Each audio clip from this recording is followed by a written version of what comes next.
well. Welcome to the webinar that's all about love. We are talking about the topic of love in honor of the Love Month, February. And we thought it would be very important, to speak about something that we've all been talking about, we've experienced, we've just come out of, Valentine's. Some of us are happy, others are still complaining. But today we are going to discuss all the things love. We're going to know why, we were happy about Valentine's or we're not happy, all the different things that we think about it. But I would like to appreciate Minet for bringing us this webinar and for hosting us. For those who are here for the very first time, you're welcome. This is a monthly session. We have a session every month where we talk about the topical issues and we bring people to discuss these issues. So this month, like I've said, is all about love. Minet has hosted us.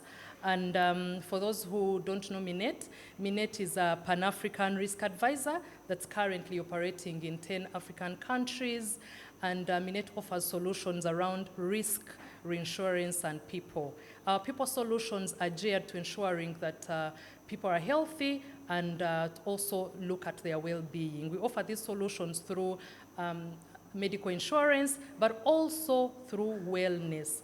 And how are we offering these solutions? We are running them through our employee assistance programs. For those who are not conversant with employee assistance programs, these are work-based programs that are free, voluntary, that are very confidential to allow people manage their issues, either personal issues or work-related issues, in a very, very confidential way. And so we offer our wellness solutions through that. These are work-based solutions, and we work with a number of specialists to be able to deliver that. We work with psychologists, we work with counselors, we work with medical health workers, we work with psychiatrists, also organizational therapists, career coaches, mentors, nutritionists, and etc., etc. So why is it important for you to have an employee assistance program? There could be somebody, a business owner here, a CEO, an HR, a manager, and you're wondering why should you have, an EAP, employee assistance program for your staff. An EAP will ensure that your people have an avenue, to find help for the different issues that they deal with. That issues affect us differently. 1 minute somebody's okay, and the next minute, they are shutting down because of something. And once they seek support, they are able to, you're able to maintain a healthy workforce. It reduces stress, it reduces absenteeism, it also reduces, frequency of sickness, and then it ensures that people are giving 100% at the job. So why are we talking about love? Like I'd said, it was in honor of the Love Month, February, but also 70% of the issues that we deal with in our counseling programs rotate around relationships. And we know that love is very important. It's the foundation of all relationships, And the visitors today, our panelists will speak to us and tell us why, why love affects us the way it affects us. I know there are different places where you can find information about love, on the internet, there are memes going around, but I thought it would be important to bring people who have studied, this topic, who have experience in this topic, and who have spoken to people about this topic to be able to break it down for us. Today we'll know what is love, what isn't love. So you're welcome. If there's anybody who you'd like to join us today, please prompt them, send them the link. They can still register and attend. But I'd like to go straight to our panelists today. I'm very honored today to sit with very important people today, and I'd like to introduce them. I know when they're speaking to us, they'll go through their profiles once again. But first, I'd like to introduce somebody that people know as Dr. Love. If you don't know Dr. Love around town, I don't know. He describes himself as a 6-in-1 expert because he's an entrepreneur, he's a counselor, he's a social worker, a teacher, a journalist, and a publisher. He's been counseling on love since 2002. He's been a columnist in the Daily Monitor, that was in 2001 to 2004. And then after, the New Vision from 2004 up to date. He's also a publisher. He's written a book, and he'll talk about it later in the session. And also, he's been married for 35 years. He has children and grandchildren. Dr. Love, you're welcome. You're most welcome. Thank you. Viewers, I'm happy to be here and happy to share with you what I've gathered over time. It's not always good to have knowledge and dying with it. At my age, I realize I won't live forever. So it's always good to have such an opportunity to share with you. Thank you so much. You're welcome today. And our next panelist is none other than Dr. Eva Satwine Kansime, who is a psychologist and mental health professional. A number of you, when you registered, you left comments and said you can listen to Eva's any day, anytime. So we are glad to have her today. Eva has over 15 years experience in mental health and psychosocial support services. She's the CEO and founder of International Center for Mental Health and Family Care, which is a workplace and family-focused organization. She has specialized skills in marriage and couple therapy, parenting, and relationship coaching. Also, she has a first degree in social work and social administration. She has a master's degree in demography and population studies from Macquarie University, a postgraduate diploma in counseling psychology, doctorate of humanities from Open Christian University, and is currently pursuing a PhD in mental health and counseling psychology at Nkumba University in Uganda. Welcome, Dr. Ivas. Thank you so much. We are happy to have you. Thank you. Thank you. Okay. Now that I've introduced our panelists for today, let's dive into the topic. Like I said, today we'll talk about all things love. I hope we have enough time. Some of you submitted a few questions before, and then I know that others will be coming in the session. Please, you're encouraged to fill the Q&A, go to our chat box and send all those questions, and the experts today will answer them. But I'd like to start with what seems like very basic. We promised that we will go to the basics, and I want us to start at the basics. Dr. Ivas, what is love? What's love? What's love? Thank you so much. Happy to be speaking to you about this important topic. First of all, Doreen, these conversations are important because they touch on life and living. So happy to be talking about love and relationships. So what is love? I've had a number of people say, love is not an emotion, love is a decision or whatever. People have so many things. But love is an emotion. Okay. Love is a very complex emotion. And I've explained to people that we all have positive and negative emotions. You see, these emotions are fitted in us to facilitate life. We have the positives, we have love, which I'm coming to, we have joy, we have happiness, we have all that. Those are emotions. But we also have the negative. We have hate, we have anger, we have regret, we have a number of them. Now, if I may just touch on the negative one, for instance, like anger. Anger is a negative emotion, but important for our lives because it helps us to know when we are mistreated. Okay. You see, the emotion of regret is important for us to know what we've done wrong and helps us to regroup, re-strategize, and do things positively, right? But let me go to love. So love is a positive emotion. Now, emotions, negative ones, if they are not managed well, they can deplete you. Positive ones, if they are not managed well, they can actually also get you out of shape, if you wish. So the emotion of love is complex. It is the core of all relationships. And it comes with, it has three characteristics, which I want to emphasize here. One is affection. Affection is a desire to connect. Now, I'm defining this because I'm going to talk about what is not love. Yes, please. Yeah, so affection, which is a desire to connect. And human beings were created to connect, you know. And when we connect, we get happy.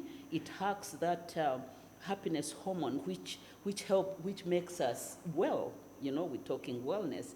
It also comes with an emotion, rather a feeling of kindness, which is important for reduction of pain, a desire to reduce pain, right? I'm emphasizing this because I know some of the love relationships are very painful, very, very painful. So that desire to reduce pain, but also commitment, you see? So that is love. Now, if those elements are not there, then it is not love. So love should have affection, Okay? Kindness. Tenderness. Tenderness, which is ability or sensitivity to pain, right? And then devotion, which is commitment. So those three, that is love. Wow. So anything out of it is not love. Now, so let me tell you what love isn't. Love is not infatuation. Okay. And most of the time it's confused for infatuation. So what is infatuation? Infatuation is an intense feeling, but it is short-lived, right? It is intense. It is an obsession. It is an obsession. But what makes it different from love is that it is so self-centered. Someone gets in, not to connect, but to get what they can get out of it. Right? So love is different from infatuation because of that. It's not an obsession. It's not self-centered.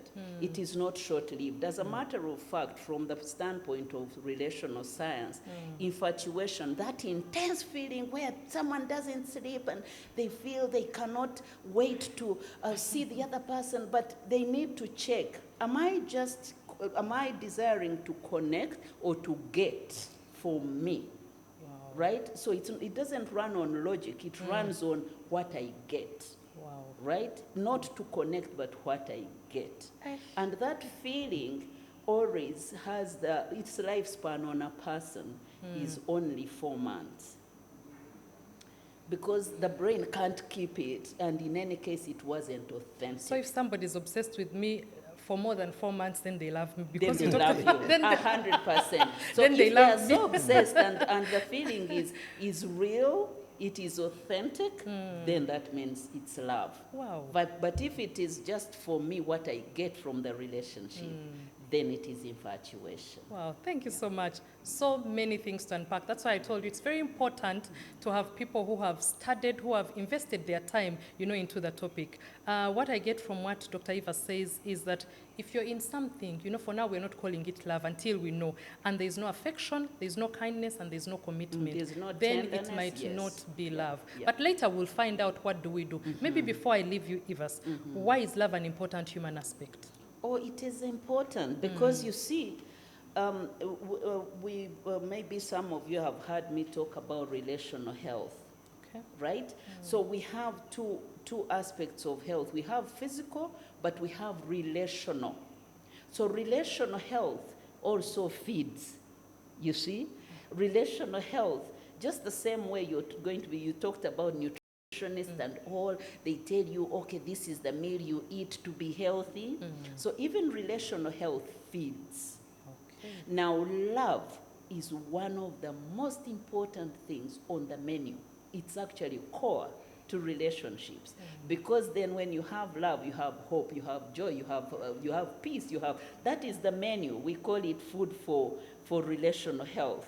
Now, love is the biggest, because it determines peace, it determines all the other things. It gives us hope, it gives us a feeling of being desired, gives us happiness. So it is important. It's core to relational health. And relational health is 90% of human health. Yeah. You Wow. see? So it is very important that we know that our other health, what we call invisible, mental, or emotional, relational health, that doesn't feed on food or chapati or whatever. We feed on how we are treated, how we feel, how, so that's why it's important for relationships. It's the most important It's thing the on most the important menu. thing. Yes, on the menu. Wow. Thank you so much, Dr. Eva. Dr. Ivas is just introducing something. I think what you're trying to say is that love is the spice of life. Oh, yeah, it is. It's Wow. life itself. Love is life. For somebody who understands, I think, these dimensions, they might be able to understand, if somebody loves them or doesn't love them. Dr. Love, you've been talking to us about love for a very long time. How do I know if somebody loves me? Thank you, Doctor. That was very insightful. Love is difficult to define because it is, even in research, when you are looking for parameters to see whether it's love, to calculate love, it becomes very difficult. I need to add to Doctor's submission that love is a situation. The problem, and that's why we have problems in as like heartbreaks. We want to use love as a utility, as a device to achieve an end. And there, the pieces within it cannot connect. Love is a situation, and because it's a situation, it depends on perceptions of people. Depends, and the perceptions therefore depend on their socio-economic status, on their cultural upbringing, on their exposure. So therefore, within your own context, you'll find that your perception of love is different. So I usually use an image of the blind people and the elephant touching different parts and saying this is, an elephant is flat, an elephant is round and stuff like that. But all of these facets in aggregation, so you cannot see just a piece and make it love. You have to see it as a whole. But also, love has a metamorphosis. Love develops. Love cannot stay. If you look at the housefly, we studied metamorphosis in school. We have egg, larva, pupa, adult. So the love expression at the egg stage, when love is new, is different in form, character, and intensity to the love expression when love has matured into a pupa, or a larva and then a pupa. So when you are at larva stage, you are likely to say, but this is not the love I used to see at the egg stage. And it's good for it to metamorphose because love requires a lot of energy. So it has to develop such that this energy that you needed at the beginning of the love relationship can now be freed to do other things. And for that matter, I counsel people who go in marriage and start saying, he used to do this, she used to do this, But that is a characteristic at an age stage. What keeps like transaction, that like in the same and underlying all stages of love is loyalty. It makes you loyal. It makes you selfless. Love, I think, is one emotion that is able to attack our innate, our original, our traditional selfishness and the desire to live forever, to self-preserve. Because when love comes in, you find you're starting to be selfless, you're starting to be willing to offer yourself, even at times when it is uncomfortable to do it. You love the gifting, even when it's not you who is receiving.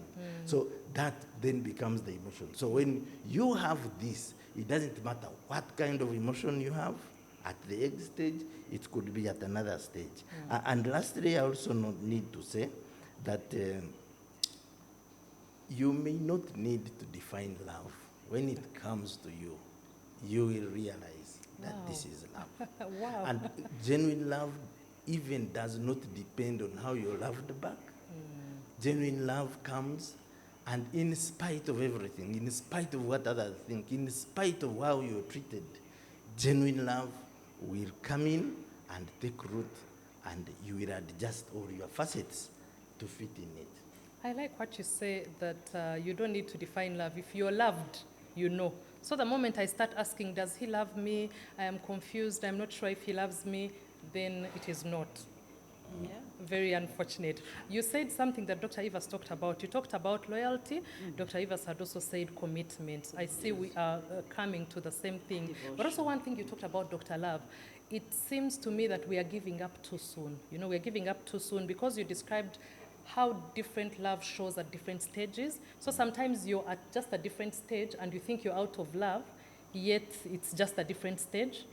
Yes, giving up is sometimes not a function of a decision. It could be, you see, genuine love should be reciprocated. Actually, it should inspire reciprocation. Because love is, okay, a big part in an individual affair, but because it involves some other person, therefore it needs an ecosystem. When I love you, that is love on my side. But for love to be whole, I need you in the definition. So love becomes an emotion involving two people. Now, I must love you and you love me back.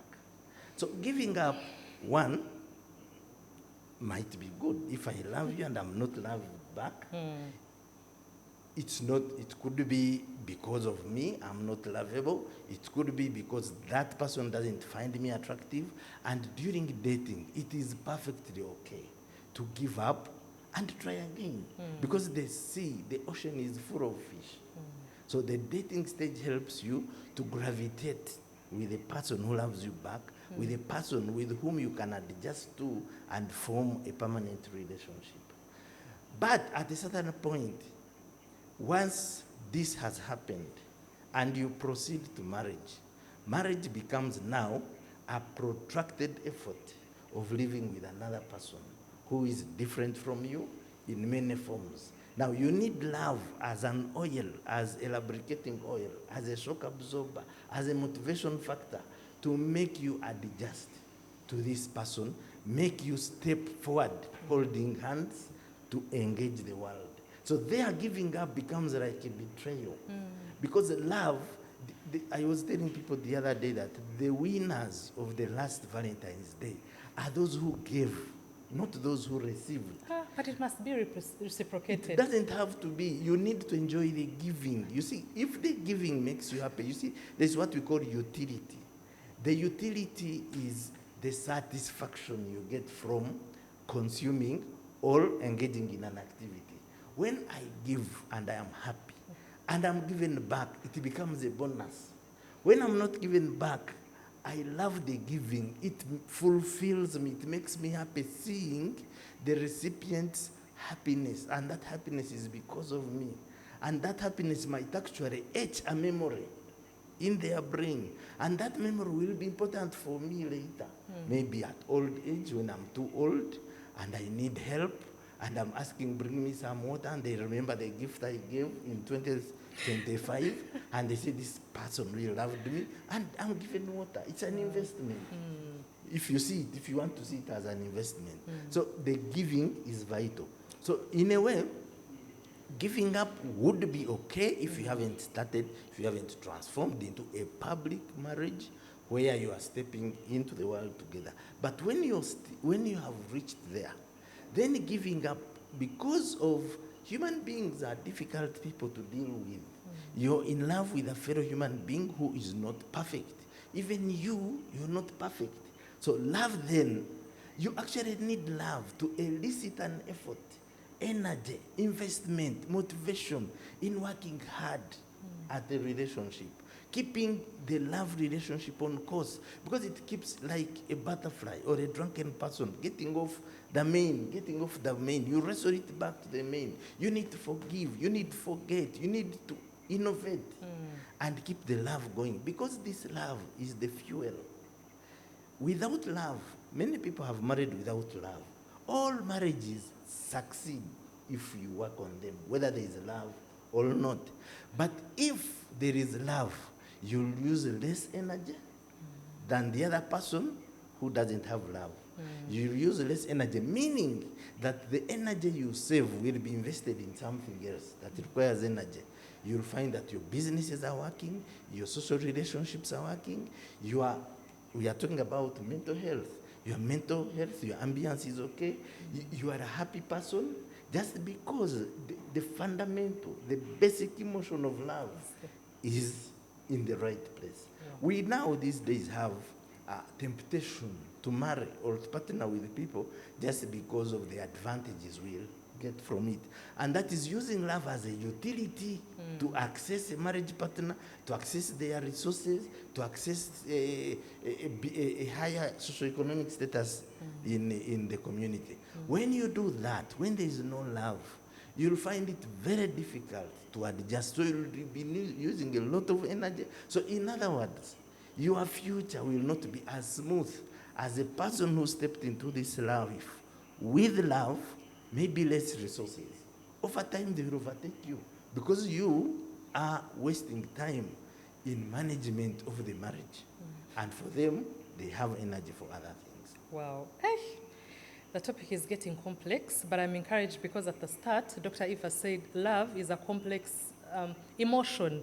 So if you're finding things complex like I am, please stay with us. Please stay with us. If you are on call and you're wondering how to get part of this program or to have this program for your staff, please send an email to us at hope@minet.co.ug. hope@minet.co.ug. And if from the panelists there is something you want clarity on, or you want to ask a question, there's that burning question, you want clarity on anything about love or how love feeds into our mental well-being, please, our chats are open, our Q&A is open, write to us and we'll pick up that question and the panelists will answer. Dr. Love said something, but I want to go back to Dr. Evers. You talked about the menu. I'm still focused on that menu, and you said, love is the most important thing, and now Dr. Love said, what, a marriage can survive without love, but if there is love, I think it's simpler. Dr. Evers, can love alone sustain a relationship? You see, okay, let me answer that question, but if you allow me to say something please. About... Yes, please. You asked how can people see that they are loved? Because yes. It's important. And I just want to build on what my colleague has said. Please. I think if I were to say one thing that is important is that love understands. When you know that someone understands you, there is that, because he talked about how we marry people just for just. I've heard about relationships just for just. That's embarrassing. Situationships. But you see, when you love someone, you would desire to understand them. And in my work as a therapist, as a marriage therapist, I've found that people start relationships with someone they never understood, right? And then they say, how did I end with this person? Honestly, I didn't sign up for this. But you didn't know them. You didn't take time to know them. You just fell. We fell in love. Yes. You didn't manage your love. They are different. And I want to say to listeners, please don't just fall in love. Just make sure that your love is managed and has logic behind it. That's why I talked about the 3 elements. The desire to connect, that affection, the commitment, the sensitivity to pain. That is important, because who wants a painful relationship? So it's very important that we connect with someone that understands us and is going to accept us unconditionally.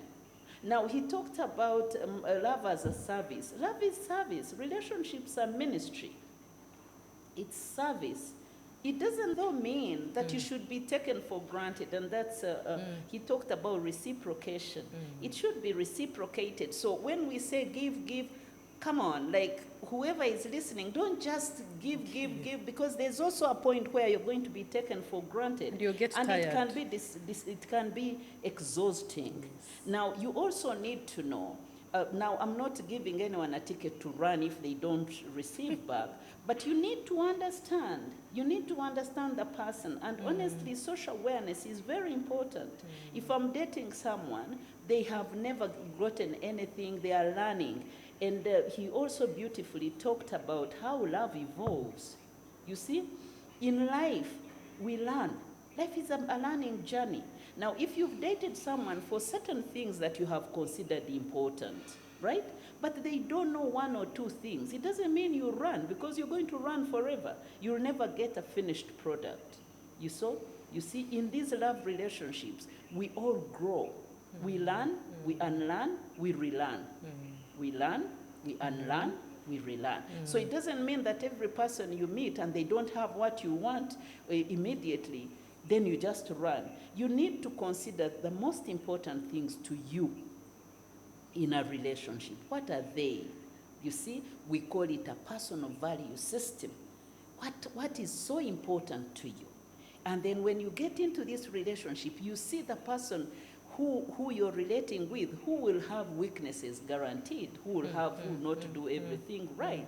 But you have to consider that they can't come as a finished product. Then there are certain things you're going to consider. You can compromise on certain things. But if you have certain things that are non-negotiables, then you have to consider them. So it's, I guess I've said so many things, but the key point is, let's try to understand. Let not your love be blind. I think you've heard me say, if your love is blind, you're in for a rude awakening. Because love should be logical. Yes, it is an intense emotion, but it requires management. You have to think through it. You have to put it in a framework of logic. Love has to, how do you know someone loves? They have to celebrate you. I've seen painful relationships where you're with someone who pulls you down. That might be an indication of low self-esteem or low confidence on the other side. And, they are scared of you. So many things. Someone who doesn't celebrate you and they are your partner. Because for us, we think if you're talking about celebrating, we're already triggered, Valentine's was just a few days ago. And for some of us, celebrating me, sending me flowers, putting me on your status, sending me some money bouquets. You can't just even send me a bouquet without money, That's my idea of celebration. That's many people's idea of celebration.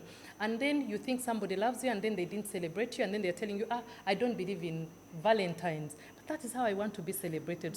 That's all right. But you see, two ways. Either they don't know what you love, or you're not on the same page on some of these things, and that's what he talked about. Doesn't mean everyone who bumps into you is going to be your partner. And so there are certain things that if that is so key to you, then it's probably something you need to communicate and they know. And if they are hell-bent on me, that's not my love language, or I want to love you my way, then you have to make some decisions, and maybe you can also speak to a professional counselor and be able to make a good decision. But yes, celebrating us is important, and celebrating is not only in Valentine's. It could be day to day. How do they celebrate your little achievements? How do they see you? How do they? I'm glad to have a partner who is my cheerleader. He goes like, keep going. That's really good. I'm so proud of you. Simple little things, not just a bouquet or with money. And of course, it's also, we also know someone loves us when they respect us. Really, respect is important. Your basic dignity, very important. What you love is important. For instance, I love soccer. My husband didn't love soccer. Wow. You see? But when we got married, he supports a certain, we are in different teams, I will not say here. Let's know. Yeah, but he loved soccer because I love soccer. You see, he respects me. Wow. He doesn't pull me down or arm twist me. He loves that I love that. And so that's how we know someone respects. He respects my boundaries. And I want to speak to people who are relating. Boundaries are important. Where you say, this I can't do, then someone says, you have to do it for me. Come on. Boundaries. Respect my boundaries. So respect, in whichever way you define respect, please, that's important, an important element of someone who loves you, who doesn't come to impose themselves on you and demand respect while they disrespect you. That is very, very important. Someone who prioritizes your well-being. That's why I talked about sensitivity to pain. Come on, someone who doesn't care, hurting you and causing pain to you, and then they say they love you, you probably want to reevaluate. Sometimes they'll say something and maybe they're disrespecting you, but then they say, that's how I am, that's how I speak. Yeah, so you need to understand, that's how I am, that's how I speak, that's how I was raised, I don't find that, rude. Yes, but you see, that is a communication that someone is not willing to make adjustments. I'm a life coach, so I'm always against any person who says, that's who I am. Oh, that's shameful. You see, we are always on a journey of self-improvement. And any feedback we get from people, we should evaluate it. Probably they mean it. For instance, if you go around, I was talking to a lady recently who told me that everywhere she goes, she's told that she's an angry person. And she said, but me, I am not angry. So I asked her, how many people have told you you're angry? And she listed them. So I said, do you think you could be right against these 5 people? Right? And some of them are core people in her life. And it turned out she had anger issues. Wow. So you can't go around saying, me, that's who I am, I'm angry. Come on. All of us have to be better. And if you're in a relationship and you get feedback, we have to be better. Now, Doreen, I forgot the question you asked me. No, we're talking about how you were supplementing when doctor said, how can you know that somebody loves you? Yes. But later I asked, is love enough to sustain a relationship? So love as an emotion is not enough to sustain a relationship, right? It requires management, right? Love has to be managed, and it has to be managed by skill, okay? Because it doesn't matter how much you love each other, you're going to conflict. How do you manage conflict? Do you manage conflict in a way that is sensitive to your love relationship, where you're considerate of the other person, where you're empathetic, where you desire that a conflict gets resolved, and then you bounce back into enjoying your love relationship, right? So what you're saying, I hear people say, oh, I think we didn't love each other after all. That's not true. We love, but then there's so much management. How do you communicate? Communication is skill. Communication is a big skill. People think communication is talking. No, talking is actually only 7%. Yeah? Communication is only 7% words. But the rest is, and it has to be respectful communication. So even the words you use in communication have to be respectful, not angry, harsh words. And then you think you're going to get away with it. You can't. You see? For instance, if you tell someone, you're not man enough, man up, woman, I don't know what to say. Wow. That is communication. Act like a woman. It doesn't help. You see, so you have to make sure that your words are respectful. But the second component is actually voice tone, your tone of voice. You have to manage your tone of voice. That's skill. You see, making sure that your tone doesn't shut someone out. Now, it doesn't matter how you love each other if you shout and yell. And these are the things we get in every counseling session. People say, she yelled at me, I can't take it. You know, she shouted, he shouted at me, I can't take it. Now, a child can't take that. How about an adult? We're no longer even yelling at children. Just imagine yelling at your You see, your so person. communication is skill. 38% is voice tone. 55%, which is the biggest, is body language. So communication, 93% is non-verbal. You see? So body language, how do you can have a good point, but you don't know how to put it across with your body language. You're doing this, you're showing the person, you're rolling your eyes, you're doing all manner of things. No, I'm sorry. I'm sorry. I'm sorry, okay. You see?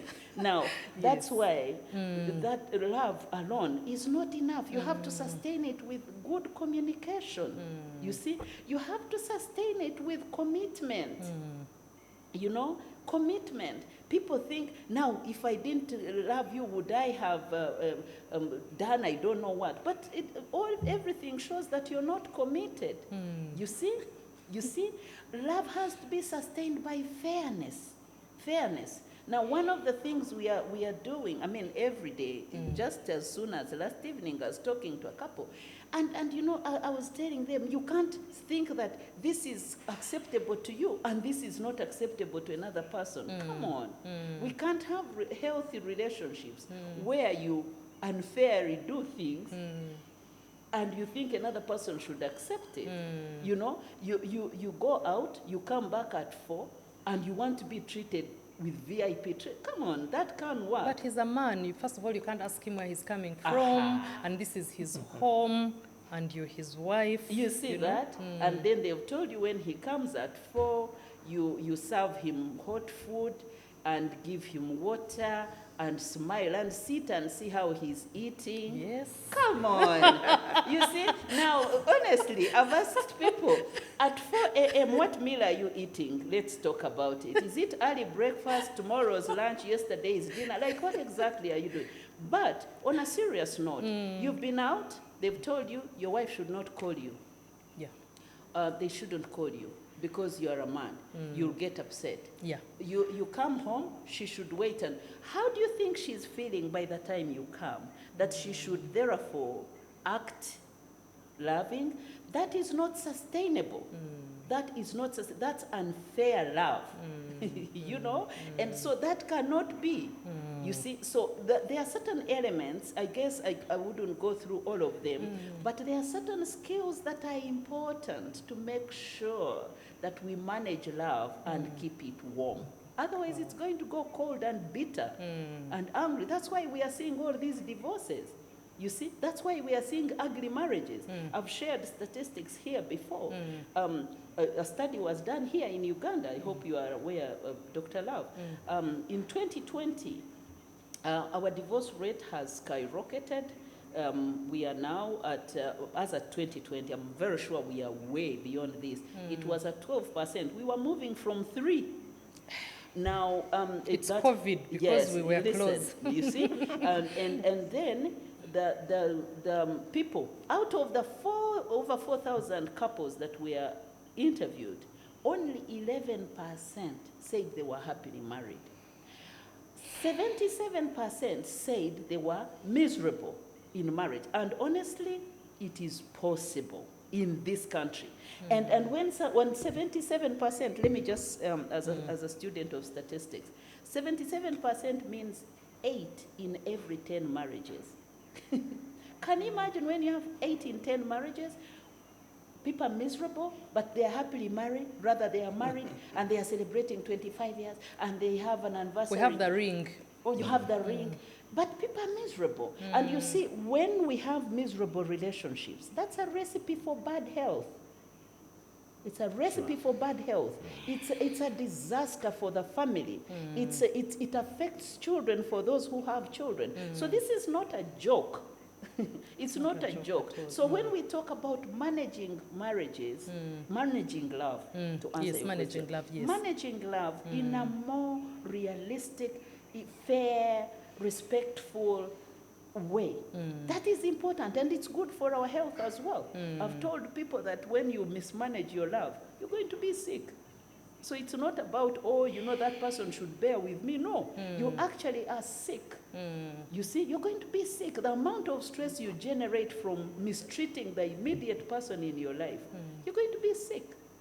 You know, you're dropping statistics that are so scary. Yes, just before I asked Dr. Love to supplement, you know, when you talked about the 77%, I just imagined those are people that we have in the workplace. You know, those are people we are working with. So when people ask why it's important to have an employee assistance program, you know, imagine if you had such people and there is no avenue to seek help. Just imagine what they are giving into work, you know. Just imagine the state of their mental well-being, you know. You're seated with people in meetings who have heartbreak.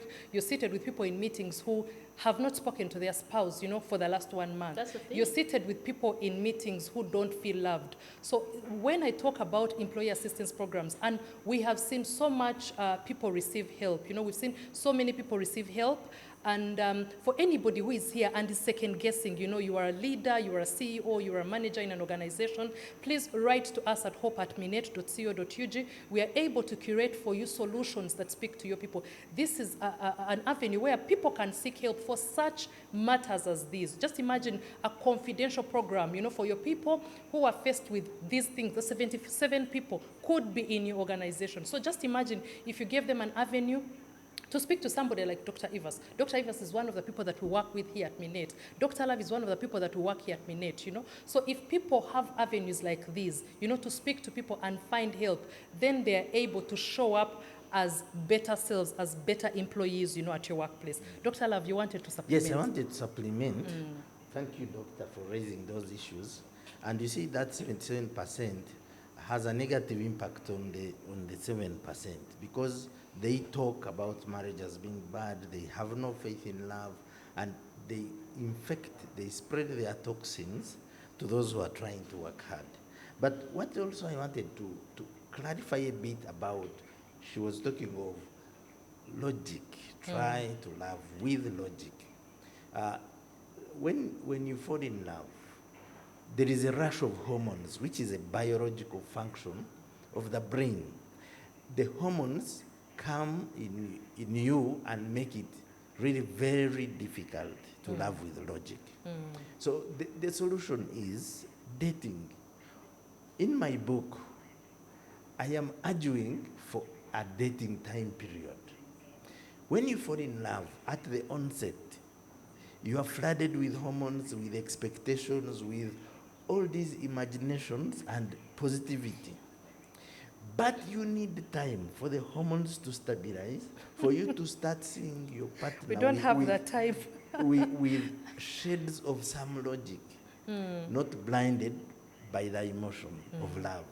So I'm arguing in my book that a period of dating is necessary for you to then stabilize, move with the person, understand them, and make a conclusion that you can easily adjust to them.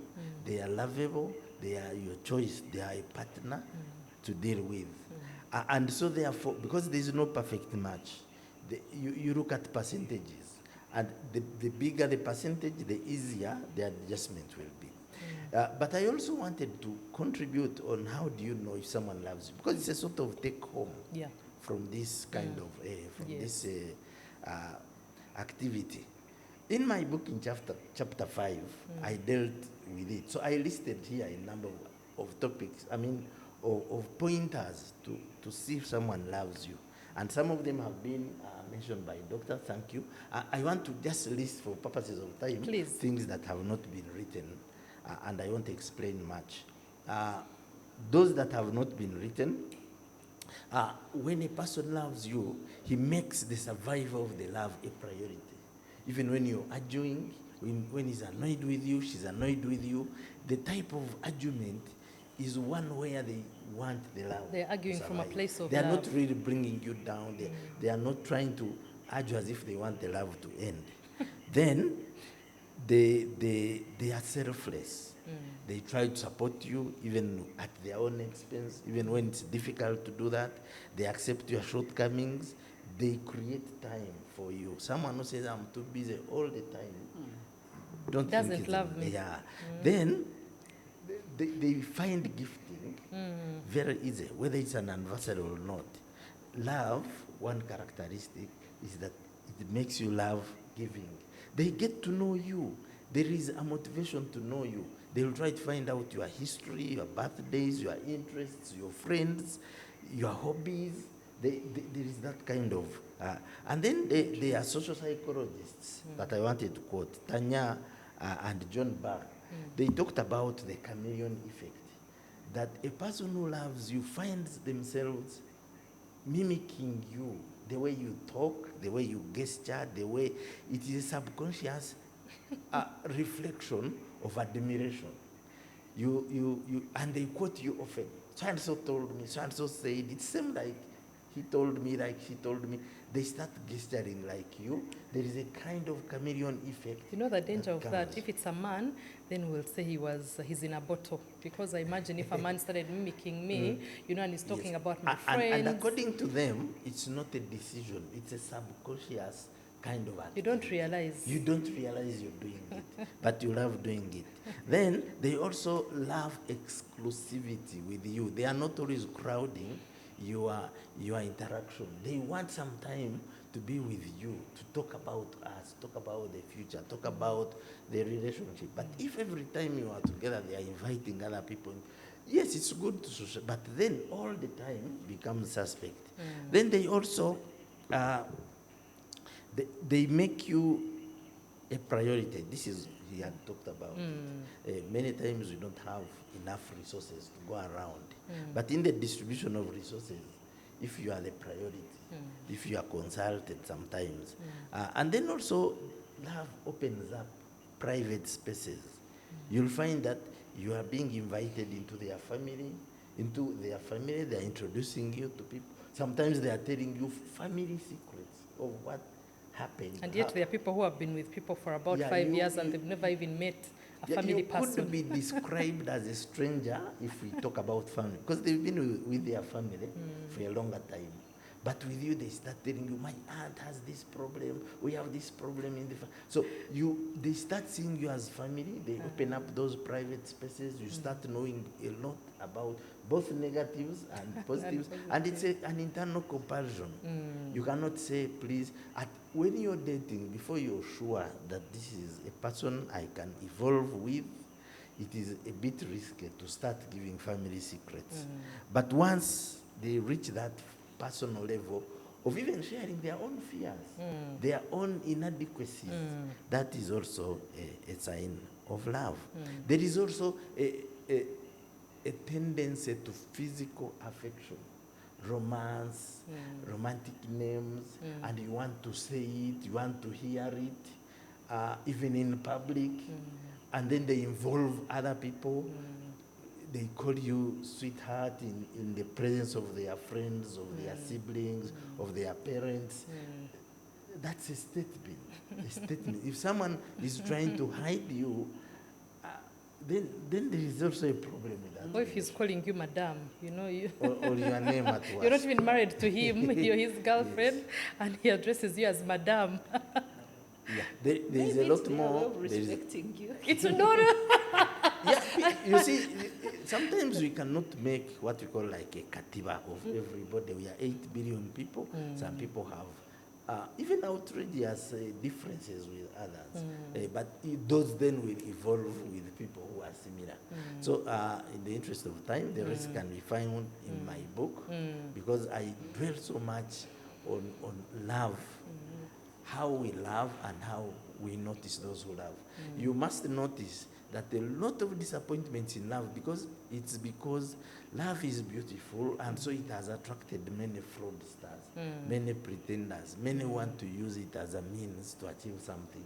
So you need to sieve out, and time is your friend in sieving out. Wow. I think now it's very clear that love alone cannot sustain a relationship. You said something that also Dr. Ivas alluded to and said there's management of love. You know, there's management of love. If you're lucky to be in love, you must be intentional about the way you communicate. You must respect the person's boundaries. You won't just go around saying that is how I am. There's somebody who sent us a message right now. They're on call and they said, this is not a question, but for people who say that's who I am, I always ask, are you a tree stuck in one place that you can't learn and evolve? I mean, even the tree branches swing when wind blows. That is one of the people who sent us something. But you talked about, when Dr. Evers talked about the statistic, the 77 and then the 11, and you said the danger is that the 77, it spills over to the 11. I have noticed that it's very easy for people to talk about a bad relationship and a bad marriage. It's normalized. But the moment you start talking about you being in a good marriage or being in a good relationship, people think that, oh, the person is showing off. So I see what you say, when you say that it spills over. But you also talk... the funny fact of life is that 20 liters of pure water can be spoiled by a drop of bad water. And yet 20 liters of bad water can't be purified by a drop of good water. So you understand that funny fact of life. Yeah, and also, thank you. Disease is more contagious than good health. I love that. Disease is more contagious than good health, yes. But we want to normalize these discussions, because at the end of the day, they all feed into our mental well-being. We want to normalize discussions, healthy discussions. If you're in a good relationship, if you're in a good marriage, make sure you talk about it, confidently. Don't let anybody shame you about it. Dr. Love talked about the book that he recently he wrote. It has 100 strategies for love. So if you think that you have loved enough, probably you used 20%. Read the book. There are more strategies that you can ever imagine. But what I found very interesting in that book, he mentioned the stages of dating. And he mentioned falling in love as number 4. I mean, we are falling in love at first sight. We are moving so fast. When I read that falling in love is step number 4, I asked myself, Are we falling in love too fast? Dr. Evas, what do you think? Yes, I think we are. I think we are, and that's why I talked about infatuation. Because love is good. Love is powerful. It's a beautiful emotion. It gives us a lot of happiness. But as we have said, love has to have a purpose. Okay. Now I'm introducing another aspect. Things are getting complicated. Yes, because you see, if I love someone, I mean, the kind of relationships we are talking about, I'm sure a number of people listening in have heard me say, every partnership has to have a goal. So people are in relationships and they've just fallen in love. And you ask them, and they fall in, fall out, heartbroken. But then some of them, whenever I'm doing therapy, I ask, okay, what was the purpose of your relationship? What were you aiming at? And they say, I don't know. Oh dear. Or they say, it was just for just. just Have you heard just for just? And then We just fell in love. we you know, just we- fell It in happened. love.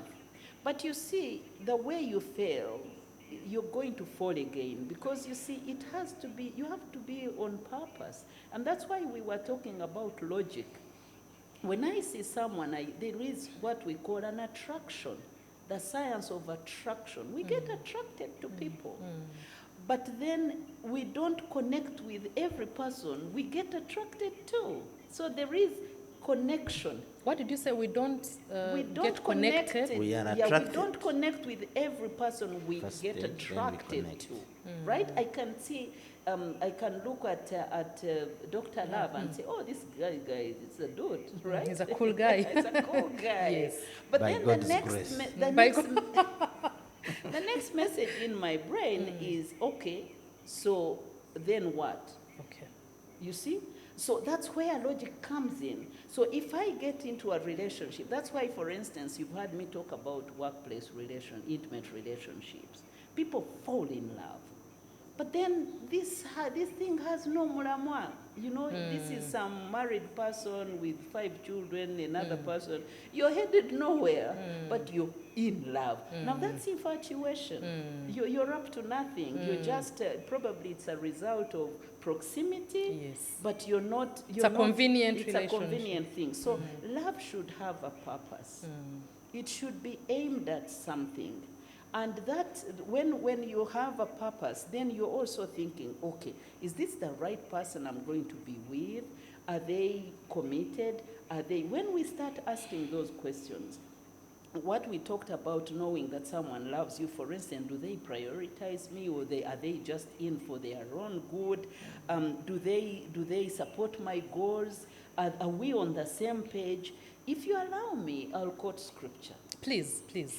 The scripture in Amos 3:3, it says, two cannot walk together unless they agree. Yes.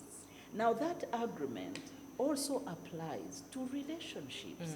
You're not on the same page. Someone is going to Masaka, another one is headed to Jinja, but somehow you're moving together. That's not true. So there are certain conversations that have to happen. For instance, we run at my company, International Center for Mental Health and Family Care, we run a 10-course or session program to prepare people for marriage, right? Yes. You have to have certain conversations, right? Why did you choose this person and not another person? You see, what is this relationship up to? Are It's you a on the purpose. same page? But now what happens is that by the time people are beginning to think about those things, they've already acted wife and husband, and they've lived together a year, but they were not up to anything. So it becomes a problem. So I'm answering your question. Do we fall in love too quickly? Because that's why we say love has to be managed. You have to ask yourself the tough questions. Yes, I'm attracted to this person, but to which end? You see? What are we up to? So are you just going to be falling? No. We are a fallen generation. We are falling. And you see, that's why that's why we have the biggest problem now called broken heart syndrome. You see, People attach, detach, fall, get out, fall. You can't be falling in love and getting out, fall, love, get out. Come on. By the time you attach to the fifth person, then you have already lost a sense of connection, right? Because there is a lot of pain involved. That's why I told you at the start that love is a very complex emotion. It helps us to connect. When we connect and detach, I always use sellotape. I don't have it here. Put it on your skin, make it attach, and then remove it. It's going to go with some hairs and can hurt you and all the pain. Go take that sellotape, put it on another person, remove. By the time you get to the fifth person, this sellotape is not attaching. You see, because it has lost that its strength, its strength, its spice, yes, to whatever attach. Now, this is what usually happens, and I'm not being harsh to anyone, but this is truth. And so when we attach, get out, we haven't thought about something, we just lived with someone who you didn't understand, who you thought. We can't go around thoughting. No, you have to take time, understand, contextualize your relationship. Are we together? Are we really moving together? Am I just giving things too early? Am I acting wife or husband too early? Then and people say, let's live together and see, determine. No, but so what happened? If you test and it doesn't work, test another and it doesn't work, that's not love. That's by the fifth relationship, then it can't stick. That's the confusion. sellotape. That's absolute confusion. And so it's important for us to evaluate the things we've talked about, things you have to consider. Are we on the same page? What are my values? Self-awareness is important, friends. Do you know yourself before you get into a relationship? Do you know the person you're dating or you want to connect with? Then, after that, you fall in love with the product you know, the brand that you know. There's something that you've said, which I think is a takeaway for anybody who is asking about falling in love too fast. The reason I'm rushing through is because I see a number of questions that have come from you, and we love an engaged audience. So I want you to be able to speak about them. But when Dr. Evers talked about, when I asked you about falling in love too fast, I think you summarized it in a way that's very beautiful. You said we shouldn't connect with everybody we're attracted to. I think for me, that's the take home, today. Do not connect with everybody you're attracted to. It's okay to be attracted to people. It's okay. You'll find very many attractive people along the way in your workspace, everywhere. But ask yourself, do I need to be connected to this person? And there's some people who are sharing with us comments. We really appreciate them. Somebody says, they felt attacked when you said they fell in love too quickly. They said, that's why I decided to take a step back from that area of my life. Naye, recently somebody has started confusing me again. Or we are confusing each other. Nange siri sure. If you're confused, the experts have said you're not in love. Take a step back, like you said, until you're sure. And somebody says, yes, we fall in love too quickly. But I think the issues come in when you act on the said love. Okay? This one is talking about acting on the love. There's also somebody who says, okay, there are very many questions. I want us to go quickly to answer the questions. Yes, Doctor? Can I say something? We might need more time. Yes, I needed to say this because I've realized it over time. You see, love is an ecosystem which involves you and the other person. I want to say that with the right strategy, even the voyaging people, those who just come in for fun, the beepers, with the right strategy, someone comes in by excitement, it's very easy to arrest them and they stay. A person who is with you in love, for you are serious, for them they are semi-serious, you can actually change their attitude, their intention, and you end up stepping up together. Through management, the management that you talked about. The management. I needed to break it down to 3. And these are the 3 stones which I tell to married people. When you say, is love enough? You need these 3. They make the relationship work. They even attract a voyaging person to stay. 1 is value addition. We are in this life to create value to ourselves, to improve, to develop. When a person shows interest, when you are in a relationship or in a marriage, one of the mission now that you get is to be able to add value to them, to be seen, and also to be seen as adding value to them. If a person, as the doctor says, has an interest in football,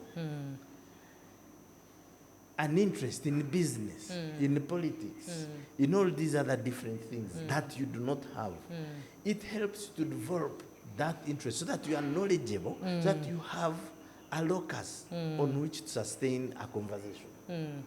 If a person has things they think bring money, bring success, bring happiness to them, it is important that you be part of them. If your wife is, the doctor here is doing research now for her doctorate.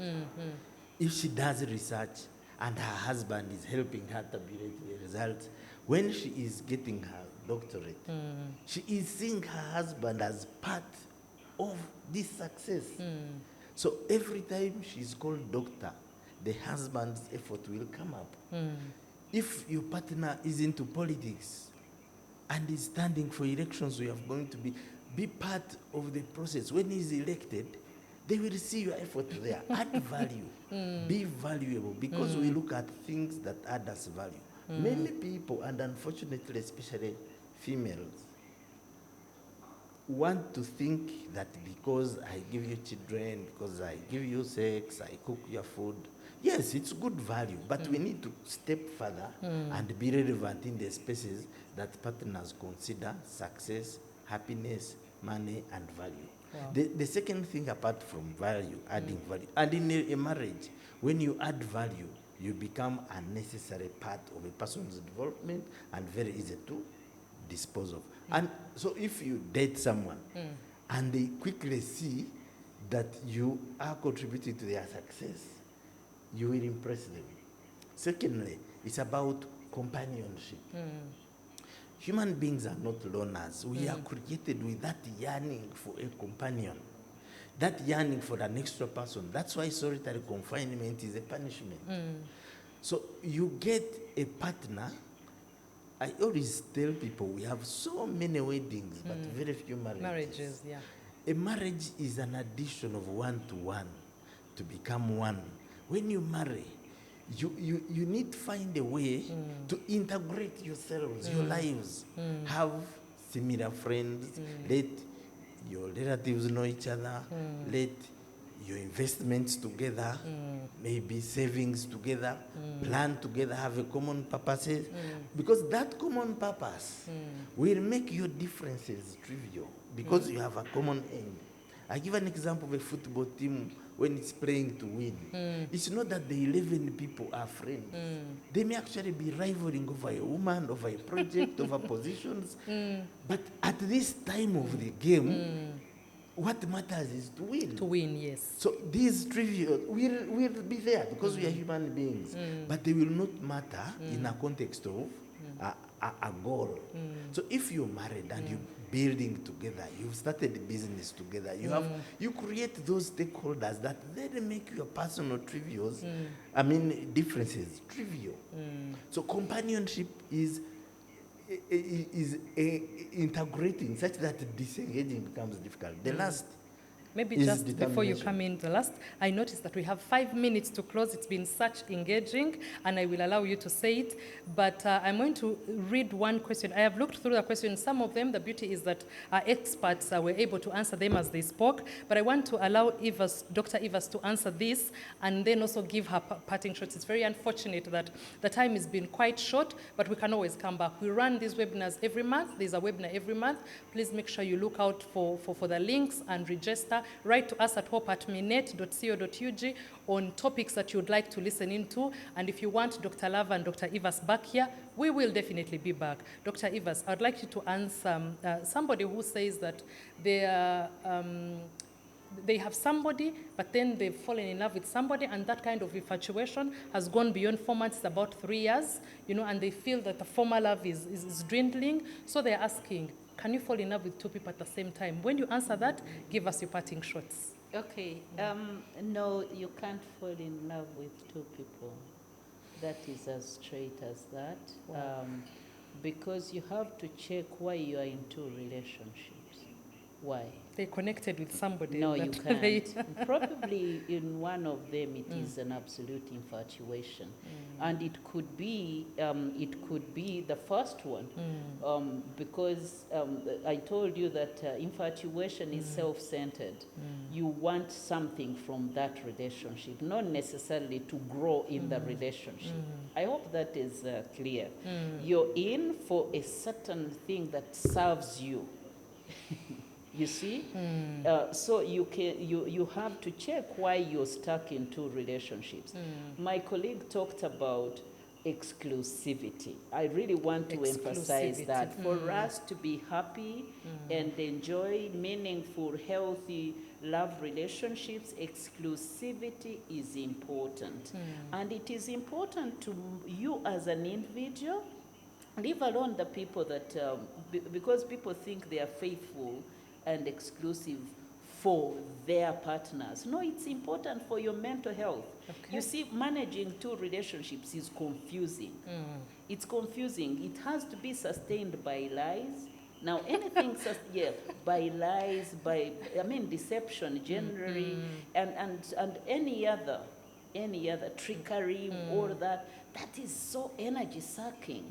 And so it doesn't look good on anyone, because exclusivity gives you peace. That's why we say a life of discipline is a life of peace and freedom. Wow. So if you have to manage these and manage it with negative emotions, then it is going to affect you. It's affecting you as an individual before the other people. Now, they may not know yet, but that kind of confusion triggers a lot of negative, stress hormones within you. And it doesn't look good on you, because it also comes with confusion. That's why I say it's So you that's can't not be in it's love with two people confusion. at the same time. You cannot be. You need exclusivity. And let me make it clear. Every person in a love relationship desires exclusivity. You may not achieve it, but you desire it. To a point that even people who are in multiple relationships, they are cheating with someone else. They also expect the other person they are cheating with to be exclusive to them. That's how it is. It's a principle in relationships, but it is important for peace and health. Okay. Thank you so much, Dr. Your parting shots in less than a minute. Parting shots, I just want to say, love is great. Love is amazing, but love needs to be authentic. Thank you. So for us to enjoy love, try as much as possible to make it what we call true love.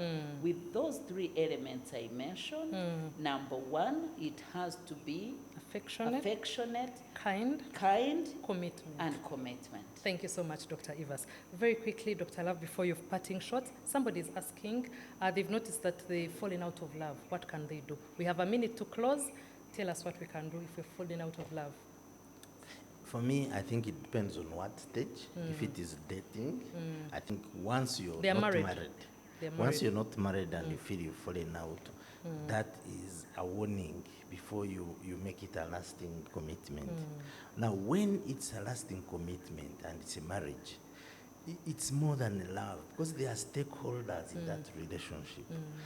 They are children, they are relatives who are now friends, they are people who look up to you as their role model. They are joint investments, there is a whole lifetime investment. You see, an investment in a love relationship requires time, requires money, requires energy, requires emotions, even opportunity cost.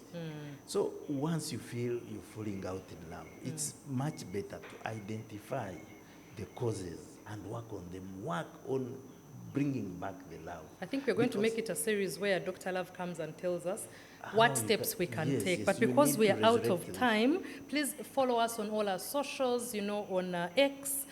We want to see if we can carry on the conversation. But like I've said, we have webinars every month. Please write to us at hope@minet.co.ug. And if you'd like us to tailor a program for your staff, please still write to us, hope@minet.co.ug. Follow Minet for other conversations. But we'd also like to allow Dr. Love to give us his parting shots, and then we can close. Yes, briefly, I've written a book I have put research in it. I've done focus group discussions. I have put my best foot forward because I know love is an emotion which, well handled, will make all the other areas, especially mental health, much more positive. But I need you to know that you are inadequate as a human being. No one is perfect. So love makes us want our partners to be perfect, and this is normal. But just know that you wouldn't handle a perfect partner because even you are not perfect. So learn to accept the differences, actually look for them, learn and understand them, adjust to that which you cannot align, try to align, forgive, forget. It's a long, protracted struggle because we are not perfect, we are going to annoy each other, but that requires love to sustain. Please marry for love, follow love, accept it, because it will make all this adjustment and a relationship with an imperfect person easier and more pleasing, More manageable. manageable and happy and happy. Thank you so much, doctors. Dr. Love and Dr. Ivas would like to close this. I know that you would have desired that we stay longer, but we will be back. And before we leave, I'd like to let anybody who is following, you may not have asked a question, but you have an employee assistance program at your work supported by Minet. Now, if you have that, then you have a chance to speak to our panelists today, to book a session, to speak to them. The session may not just be for yourself, but maybe it's a couple's session, or it's your sister who you're living with, because it's not just for the staff. Also, the dependents get to benefit from this. If you'd like to see Dr. Ivas, if you'd like to speak to Dr. Love, please write to us at hope@minet.co.ug, and we see how we can schedule a session for you. And if you don't have an EAP, please write to us at hope@minet, and then we'll see how we can tailor one for you. Thank you so much for joining in. Definitely the topic of love is more complex, but they've tried, I think they've done it justice. They've done it justice from the questions and the responses. Thank you so much. I can assure you that we'll be back again. Thank you, and would like to wish you a wonderful day. Goodbye.